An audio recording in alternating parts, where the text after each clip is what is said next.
things, again, particularly bad in health systems, is once we've adopted an innovation, which often, coming back to that issue of the zero tariff model not being as successful as I think we thought it might be at the time, is often if you add a cost, even an implementation cost, onto what you might describe as a cost cake, very often our model is to put an extra layer on the cake.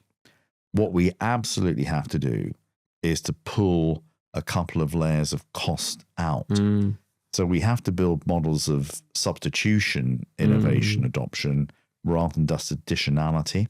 And that is another thought that I've certainly been having over the more recent years about how do we start to do substitution rather than addition. That is really interesting. I mean, certainly so we now, almost since the start, but certainly in the latter years, we will never do anything for free. The free pilot is a terrible idea for all the reasons you just explained. Organizations, the thing being free almost stops the scale. It stops it being on the top of anyone's agenda. The more successful projects are the ones where the organization has committed financially. And then the point about the cake, I hadn't really thought about it like that, but certainly we see business cases for our product where I'm shocked when I see the final number, because it's 2 or 3 times the cost of the implementation and license fees because of all the internal costs that have been added. And, when you buy from Doctor, and I think other businesses do this too, we have quite a full service offering. So you don't get just the software, you get the implementation, like we did at GSTT way back when, and put boots on the ground to go and do the change. Very effective. A high cost for us, but we do it because we know it's the way to get results. And it's interesting when you see an organization that's bought that from us that then layers additional cost on top again and again and again, and it basically makes the thing very hard. It makes the ROI case very poor. Instead, I think the NHS should become a little braver on leaning on its suppliers. Make us carry the bag, make us responsible for the outcomes. Don't just buy the products from us.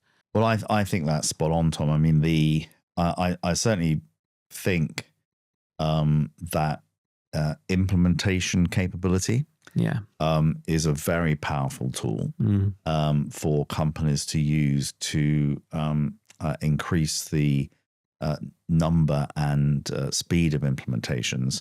Very often, there are capable teams within NHS organisations, but hugely so. They're often, I think, at the top of their capacity curve, and they don't have a lot of headroom. So just adding a bit into that is often helpful. I certainly think there has to be careful examination at or pre-implementation of what is this going to allow us to stop doing, and which layers of our cost cake could we remove, or could we do something differently by implementing these new tools that will actually change our cost cake. Because, very often, I think I'm sure you've seen this a lot, Tom. There's that age-old sort of cartoon of a sort of horse-drawn cart with square wheels being pulled along very, very slowly, and someone standing sort of next to it with a round wheel, and the people sort of driving this poor horse, driving the cart, saying, well, we don't have time to change the wheel. And by the way, we've already got some wheels, so we don't need to redesign it. So to really, it's a point about it has to be redesigned. You have to redesign the underlying process and not just believe that putting a round wheel next to a cart which has got one square wheel is going to help. And then secondly, you've got to have some capacity. You've got to have the time to do the change and put some resources in to do that. But I think if you do those things, redesign the fundamental process and put some implementation capacity in and challenge ourselves, both supplier and supplied, to take some cost cake out, then I think that's probably a more satisfying solution than thinking that one can just put something in and then leave. Yeah, and sadly that still happens all of the time. So that's the kind of the this SME innovation end of the spectrum. Ian, you're someone who's unusually overseen 2 EPR deployments, IPM in the early 2000s, and Epic in the 2020s. Talk to me a little bit about lessons learned from EPR deployments and the benefits and challenges that organizations face when they do something of that scale. Yeah. So I think firstly, Tom, I'd start with, well, why do that? Why do you ever put a large and often pretty expensive IT system into a healthcare organization? Because actually managing an individual patient through an individual episode of care is actually easier on a piece of paper. Yes. Paper's amazingly good for lots of things, actually. And it comes back to that sort of need to rethink what you're doing, because just putting a digital solution, an IT system, into an organization that replaces a paper process and all the different types of paper we use, from notes to drug charts to processes run on paper, without redesigning somehow your underlying process model, operating model, is a big mistake. Now, I've been guilty, at least partially guilty, of that mistake, because redesigning organizational operating models is hard. I don't think I'd ever articulate the reason to put an electronic medical record, an EMR, into an organization is about managing a single patient. It does give you some additional benefits around things like on prescribing alerts on drug interactions. It does give you some ability to use electronic systems for risk warnings, so early warning scores, things like that. I think the real reason to put these large electronic systems in is to firstly think about what your organizational operating model is like, and what is it that you're going to do today, but importantly tomorrow, to change that operating model. Secondly, what does it allow you to do in a digital world that you can't do in an analog world? And that includes the geographic basis of care. Yes, that's interesting. What does it allow you to do about the risk equations that we talked about earlier? What does it tell you about the risk of the status quo? And then ultimately, as again, I think I've learned about other industries, increasingly, it's not really the organization. Maybe that's not the right term. Business intelligence comes from an understanding of large data sets. Right, yeah.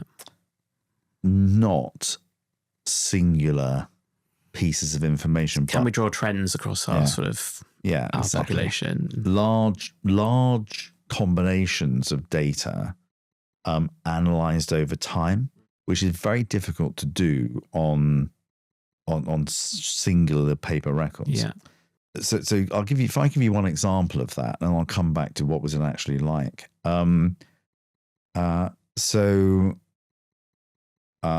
of the things which I believe very strongly in will ultimately be the ability to manage risk in populations over time.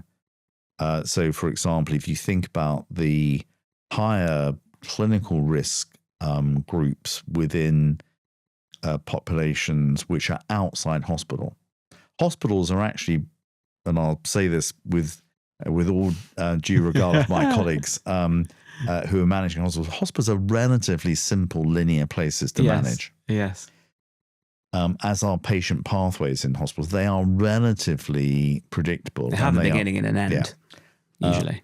A much more difficult place to manage is the out of hospital space. Yeah. But the evidence is, I think, pretty compelling that certainly in the population, in a geographical population, there is a segment of the population, it could be 10-ish%, something like that, that is the particularly high risk of requiring health and social care resource utilization. Yes.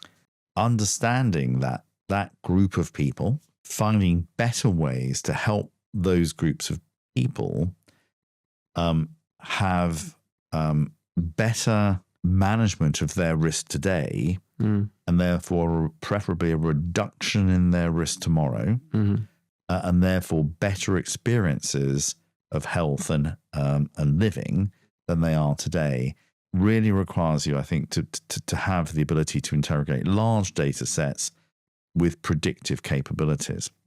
Now, of course, it's important for those outcomes to be delivered for people. Yeah. But there's a plus side for the health system here. Yeah, that's interesting. That 10% of a high-risk segment, probably, we can argue about the numbers, but if you look at the global evidence, probably consumes 35 to 40% of total health and social care resource. Yeah. If we could improve how that segment, that group of people experiences health and care, then we have a better chance of containing that and possibly even reducing the expenditure, so we have more money to spend on patients elsewhere. So there's you cannot do that without predictive analytics based on large data sets. So actually, the big reason that I wanted to particularly do our most recent iteration of a large IT system was, in fact, not actually about managing the hospital or individual patients within the hospital. It was actually managing a population for the future.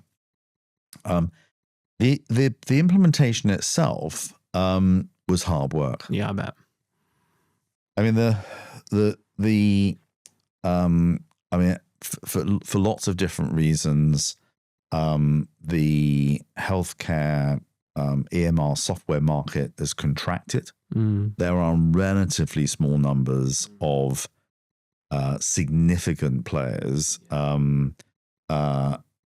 despite what were early forays into the industry from many of the technology companies, Apple, Google, all looked at, and others all looked at the possibility of essentially large organizational software solutions, but none of them survived.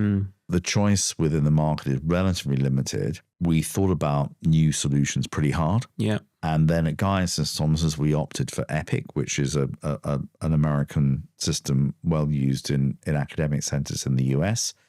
As you mentioned earlier, its original code was the late 1970s. And it has the advantages of something that's evolved over time in a unitary product. It has the disadvantages in something that's evolved over time in a unitary product. We went through a very large implementation program. We did it with King's College Hospital, our partners in Southeast London. To make it bigger and more complicated. And it was the right thing to do, particularly because our populations cover the same geography. Coming back to that population management future. But it did make it a bit more complicated. And we opted to make it more complicated, to go for a big bang go live. Yeah. But I think that was the right decision that Clive Kay, my colleague and CEO at KCH, and I made. We went for a big bang implementation in the end, which was one of the largest, I think, at the time, the largest global single go live in the history of Epic since the late 70s. And that initial go live was successful, but it takes a lot of work. Huge amount of work. Colleagues to become used to, and it will probably take 5 to 10 years for for it to fully bed in, which is, remember, the other downside, that maybe that's the wrong term, but the other thing that one has to overcome is understanding the sort of product roadmap to the future for these large EMRs, but also the product roadmap for the future for the agile organizations who are providing other types of digital services. And I've always thought of them as complementary, although not everybody does. No, and I think that is a live and active debate, isn't it, as to the system of record innovating itself versus allowing kind of a constellation of innovations to happen around it. So Epic, it was a hugely successful go live. I don't think asking 25,000 people plus however many people work at KCH to change happens overnight, and definitely something to be very proud of. The thing that we are always amazed by when we look at Epic, and we talk about this internally at Doctor, is it's one of the few tech businesses that can dictate to its customers how they're going to work, right? So that's something which I always find really fascinating. So you buy Epic, you get a team of people to implement it for you, but they very much tell you this is the Epic way. Does that have disadvantages? Does it allow you to standardize? It has some advantages and some disadvantages. I think it has advantages in there are certain aspects of particularly the go live that Epic colleagues will have learned through experience over hundreds of go lives internationally, that they know do it a way is likely to be successful, do it a number of other ways is likely to be unsuccessful. And so I think one can take some learning from that. One of the issues that, of course, is, I think, a live one, and it comes back to that point that you raised. There is the advantage of something sort of developed within this sort of Epic world, tested within the Epic world, and then executed in the sort of broader Epic user world.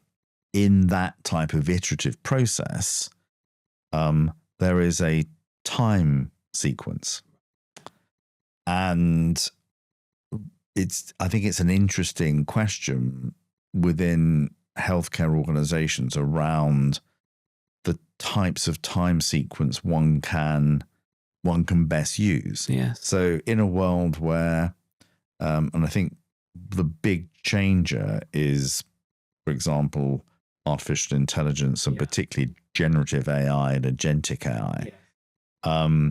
And given how long's ChatGPT been around? I mean, I think like 4 years, 2022, 22? Late 22. So, 3.5 years, something like that, maybe a bit less. And I think it's had an impact in all of our lives. We've seen a big change. Agentic AI, and here I don't think this is getting into the world of science fantasy. But I mean, one of the healthcare sustainability questions, Tom, is if you look at the what you might describe as outcomes, if you use mortality as a crude marker of health outcomes globally, and you look at a graph of outcomes versus financial resource inputs, actually, as you go up the curve a bit as you start to increase resources, but actually in many high GDP countries now, you see however far you push the financial envelope out, resources actually, however much you push the resource envelope out, those outcomes don't increase much. Right, yeah, there's a plateau. And actually, they're starting to flatten. And what's very interesting, if you look at some countries, and this is not just true of the US, which is a particularly bipolar distribution in the population, but actually you see a flattening and in fact a decline in outcomes. So for lots of different reasons, pushing more money into the healthcare system may not produce linearly increasing outcomes. And the same is true if you look at another factor in the supply side equation, which is people. Now, we've tended to respond to demand side increases since the end of World War II by, as demand for healthcare has gone up, we've put more money and more people. As to our sort of early 2000s conversation earlier. Yeah. So we've pushed money and we've pushed people into the supply side. But if you look at the people factor, which I think is in some ways more important than the money factor, we're simply running out of people. So we know in this country, we employ in health and social care 1.75 million people. In the US, healthcare and social care overtook retail and manufacturing in about 2018, 2019, and it's predicted to require by 2031, I think, about another 8% of the total American workforce. Now, that is not possible. So if we come back, for example, to the population health management example I gave earlier, if you took, let's take 1 million people, which could be an average sized town, perhaps, small city, large town, and took 10%, that's 100,000 people. To manage 100,000 people out of hospital in a very complex environment with iterative risk analytics, predicting, as it will do as it gets better, predicting certain types of events, to manage that population, you really need to have a way of interacting with those people on a pretty regular basis, let's say every day. You can't, the people can't do that. The compute power now that we might get from the sort of investments we've made in IT systems could probably give us information about who is at risk. But to help those people at risk, we don't have enough people in the system to manage them. But actually, that is something that we'll be able to do with agentic, I think. I am quite optimistic about the power of AI agents to help us augment the human workforce and to do some of those things which we simply can't do at scale for the cost at the moment that would entail, even if we had enough people, which I don't think we do. Now, whether those developments can easily be developed by the sorts of companies who are providing these very stable, large, safe IT systems, or whether they'll come from the more agile organizations, including potentially Doctor. Yeah. Well, we'd like to think we're one of those. We try. And it's an interesting conversation now, Tom, I think, about whether Doctor is effectively a supplier of useful software to manage hospital processes, was in fact a data and analytics company. And actually, what do you know now from the data that you have on the millions of episodes that Doctor has managed in the English NHS, and what predictive capability does that give you? Then I do wonder, how we're going to manage, which I think is ultimately going to be a mixed economy. And I think that will require changes, both in the suppliers of current IT systems and potentially those of the future.